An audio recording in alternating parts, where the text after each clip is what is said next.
Hello and welcome to online Adofer studio मैं for learning. दोस्तों स्वागत है आप सभी का online Adofer studio YouTube channel पर। इस वीडियो में हम बात कर रहे हैं एक बड़ी और लेटेस्ट अपडेट के बारे में जो कि संबंधित है यूपी टीजीटी पीजीटी को लेकर। जिसका डर था वही हो गया। जी हाँ दोस्तों, जैसा कि आप जानते हैं कि टीजीटी पीजीटी भर्ती के बारे में एक सबसे बड़ा डर बना हुआ था, सबसे बड़ा कहने की आप सभी के लिए सदमा बना हुआ था कि जो आपकी टीजीटी पीजीटी की भर्तियां हैं उनके अंदर जो शिक्षा सेवा चयन आयोग है उनकी तरफ से कुछ बड़े बदलाव को लेकर जानकारी देखने के लिए मिल रही थी। अब इसी के संबंध में जो धीरे धीरे करके चीज़ें हैं वो निकल करके सामने आने लगी हैं। एक बड़ी जानकारी है टीजीटी पीजीटी को लेकर। नई नियमावली के साथ साथ अगर बात की जाए टीजीटी में नियमावली से सबसे बड़े बदलाव के बारे में, पुरानी भर्ती प्रक्रिया को उन्होंने खत्म कर दिया है शिक्षा सेवा चयन आयोग के माध्यम से। इसके पीछे की वजह क्या है, क्या वो कारण है जिसकी वजह से ये बदलाव किया गया, उन तमाम चीज़ों पर डिटेल में चर्चा करेंगे। चैनल को सब्सक्राइब करके बेल आइकन को दबा लेना और वीडियो को लाइक कर देना, जिससे कि आपको रियल ऑथेंटिक जानकारियों के notification online Adafo studio YouTube channel के माध्यम से मिलते रहें। आपको याद होगा कि जो टीजीटी पीजीटी की भर्ती आपकी देखने के लिए मिलती थी वो उत्तर प्रदेश माध्यमिक शिक्षा सेवा चयन बोर्ड की ओर से होती थी।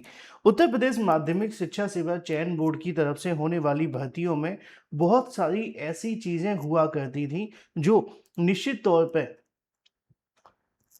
शिक्षा सेवा चयन आयोग की तरफ से नहीं होंगी, और इसका हमें अंदाज़ा पहले ही से ही था।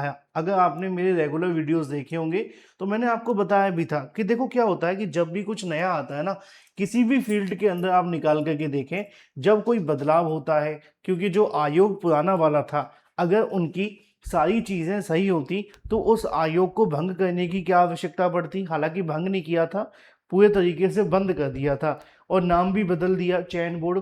आपने अगर आपको याद हो तो बिल्डिंग वही है ना, बिल्डिंग वही है, सिर्फ नाम बदला है। अब जब नाम बदल करके उत्तर प्रदेश शिक्षा सेवा चयन आयोग उनको रखना होता तो सिर्फ नाम बदल देते, लेकिन नाम के साथ काम भी तो बदलना पड़ेगा। अदरवाइज तो फिर आप जानते हैं बिल्डिंग पुरानी है, लोगों को लगेगा सब कुछ वही हो रहा है। इसीलिए अब जब शिक्षा सेवा चयन आयोग जब से आया, आपने देखा होगा स्टार्टिंग का एक साल निकाल दो जब आपकी प्रोफेसर कीर्ति पांडे मैम हुआ करती थी, उसके बाद जब चेयरमैन साहब आते हैं नए वाले, उन्होंने टीजीटी पीजीटी भर्ती को लेकर आपने देखा होगा परीक्षा कराने के लिए कई बदलाव किए। अब तक आपकी परीक्षाओं में बायोमेट्रिक नहीं होते थे, बायोमेट्रिक करवाए। आपकी परीक्षाओं के अंदर आपकी पुतलियों का इस्तेमाल किया गया, यानी कि स्कैन करने के लिए वॉइस ओवर BIOP का इस्तेमाल किया गया, इंटीग्रेटेड कंट्रोल कमांड रूम का इस्तेमाल किया गया। ये सारे इस्तेमाल इससे पहले टीजीटी पीजीटी की परीक्षाओं में नहीं हुए थे।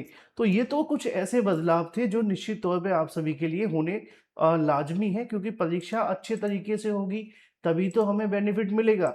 लेकिन कुछ बदलाव ऐसे हैं जिनका आपको डर था कि अगर शिक्षा सेवा चयन आयोग आएगा और नई नियमावली के आधार पर चीज़ें करेगा तो कुछ और बड़े बदलाव हो सकते हैं। और टीजीटी पीजीटी इस समय बदलाव के दौर से गुजर भी रही है। एक इस ऐसा ही एक बड़ा बदलाव उत्तर प्रदेश शिक्षा सेवा चयन आयोग ने किया है, पहले मैं आपको दिखाता हूँ। और ऐसे ही कई बदलाव उत्तर प्रदेश शिक्षा सेवा चयन आयोग करने की सोच भी सकता है, क्योंकि आप जानते हैं भर्तियों की प्रक्रियाओं में इस समय पे बहुत सारे ऐसे बदलाव हैं, अगर वो होते हैं तो हजारों छात्रों को झटका तो लगेगा। यहाँ पे लिखा हुआ है उत्तर प्रदेश शिक्षा सेवा चयन आयोग की शिक्षक भर्तियों में अवशेष पैनल की व्यवस्था को खत्म कर दिया गया है। भर्ती में जारी की जाती थी 25% की वेटिंग लिस्ट।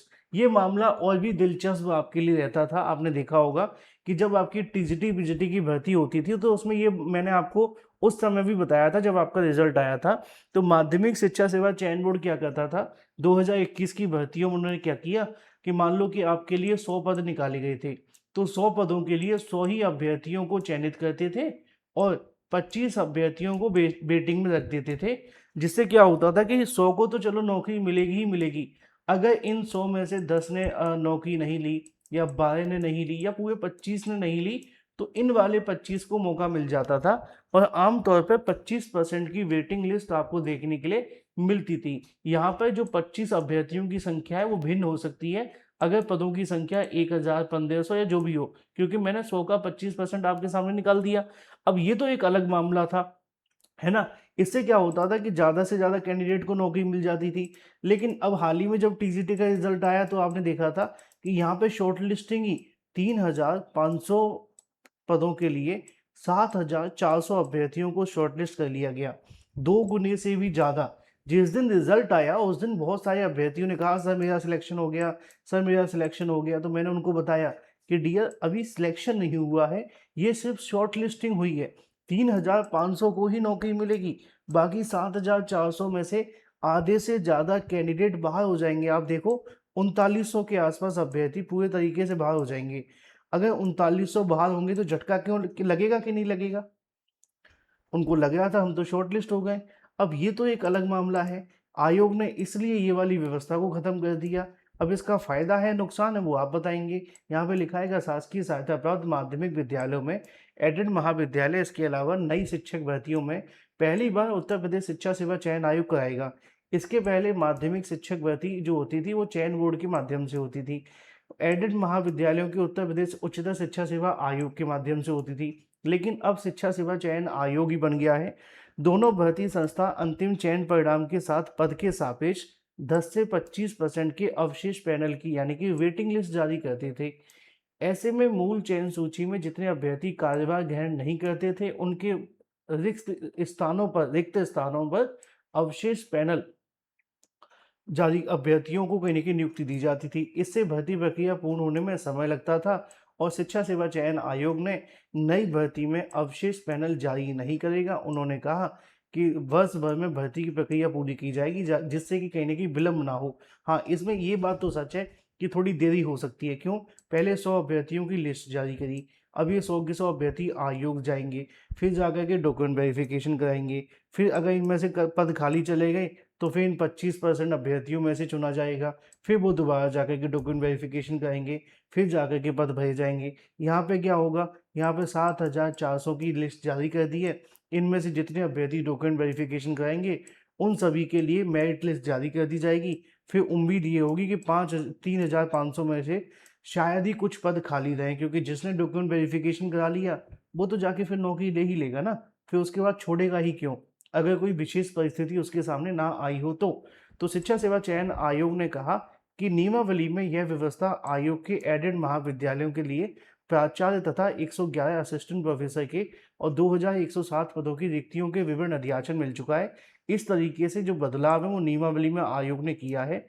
इसी तरीके से एडेड माध्यमिक प्रधानाचार्य की भर्ती के साथ-साथ अध्याचन के तौर पे जो आपकी टीजीटी और पीजीटी की पदों के लिए भर्ती है, शिक्षा सेवा चयन आयोग जल्दी ऑनलाइन अध्याचन भेजा जाएगा। शिक्षा निदेशालय ने इन दोनों संवर्ग के करीब 20,000 पदों का अध्याचन जनपदों से मांगने के बाद परीक्षण कर अनुमति के लिए माध्यमिक शिक्षा निदेशक को भेजा है। इस तरीके से आयोग इन पदों पर नई नियमावली के तहत भर्ती कराएगा और नई नियमावली में अवशेष पैनल को समाप्त करने की व्यवस्था कर दी गई है। उत्तर प्रदेश लोक सेवा आयोग भी ऐसा करता है। इस तरह मूल चयन सूची में चयनित अभ्यर्थी द्वारा किन्हीं कारणों से कार्यभार ग्रहण न करने से रिक्त हुए पदों को अगली भर्ती में अग्रसित कर दिया जाएगा। यानी कि अगर अब इसके बाद भी कोई पद खाली रह गए तो फिर उसके बाद उन पदों को नई भर्ती में जोड़ा जाएगा, पुरानी भर्ती में नहीं देखने के लिए मिलेगा। तो ये तो कन्फर्म है, नई नियमावली पूरी तरीके से लागू है आने वाली नई भर्तियों के अंदर। अब कौन-कौन से और बदलाव लेकर के आएगी, ये आने वाला समय बताएगा। Thank you for watching this video.